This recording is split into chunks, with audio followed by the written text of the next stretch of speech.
કરવાનું છે તમે પુરવાર કરવાનું છે તમે પુરવાર કરવાનું છે અમે અહીંયા લીગલ અહીંયા રહીએ વ્યાપારી વાતો ના કરશો સાહેબ અમારી માટે તમે બેઠા છો કરવાનું છે તમારે પુરવાર કરવાનું છે કે ભાઈ અમે અહીંયા લીગલ અમે પુરવાર કર્યું છે 70 કરીએ છે તમે પુરવાર કરો તમે તમારે તો આપો ને એના જેવી વાતો કરો છો યાર પૂછી 70 વર્ષ જૂના એમની પાસે આધાર કાર્ડ પણ એનો સર્વે કરવાનું હું કહું છું બરાબર છે કેમ આટલા ઉપડીને વાત કરો આટલા બીતા બીવડાવો છો લોકોને ઊંચા મોટી વાત નહીં ચાલે શાંતિની વાત કરો ને એ ઊંચા એ દેશ બે વસ્તુ કર્યું અમને બીવડાવો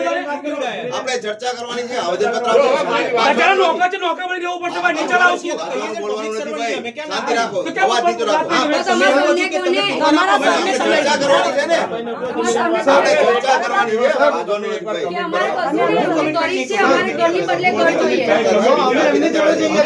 બરોબર મે સર્વે ઝઘડા કરવા તો કોઈ મતલબ ડોક્યુમેન્ટ અને એકલા ચર્ચા કરીએ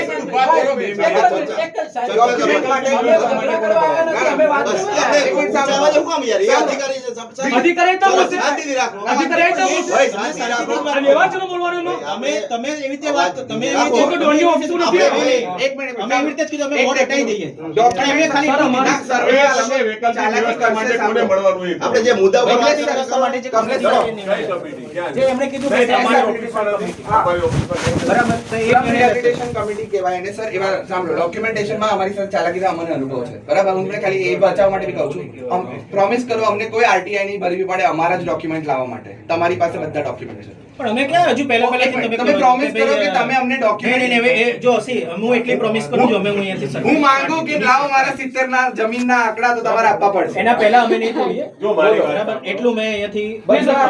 આપણે જેમ ચાની લારીની વાત કરી ને મોદી સાહેબ તમારી પાસે જો એના દસ્તાવેજો હોય ને તો અમે બતાવી દઈશું બસ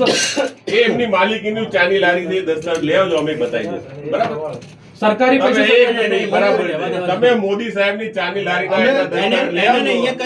આ એમની પોતાની માલિકીની છે અમે બતાવી દઈશું અમે સર જાણીએ છીએ કે તમે હેરિટેજ કેમ બનાવ્યું એને? તમને બંગલોમાંથી તમને અહીં ફરફર્યું આવી જાય છે, તમે સીધું તારીખ ઉપર અમલ કરો છો સાહેબ, અને અમે જાણીએ છીએ સાહેબ તમે લાચાર છો, ના ખોટી વાત અને લાચાર ના હોય ને તો આ બધા ગરીબ લાચાર આમાં છે. શું છે? મારી વાત સાંભળો. આ બાજુ જ્યારે ભારત આઝાદ થયું ત્યારે પેલી જ સરકાર એક જ હતી, નહેરુ સરકાર હતી. હવે એમને બધાને રહેવા માટે જમીન આપી છે. હવે કારણ કે હતી જ નહીં એટલે બધાને આપી રહેવા માટે વ્યવસ્થા. હવે અને બીજું આ લોકોને ગમતું નથી આરએસએસ ને ભાજપના આ બધા છે ને એ લોકોને ગમતું નથી. આ એવું છે.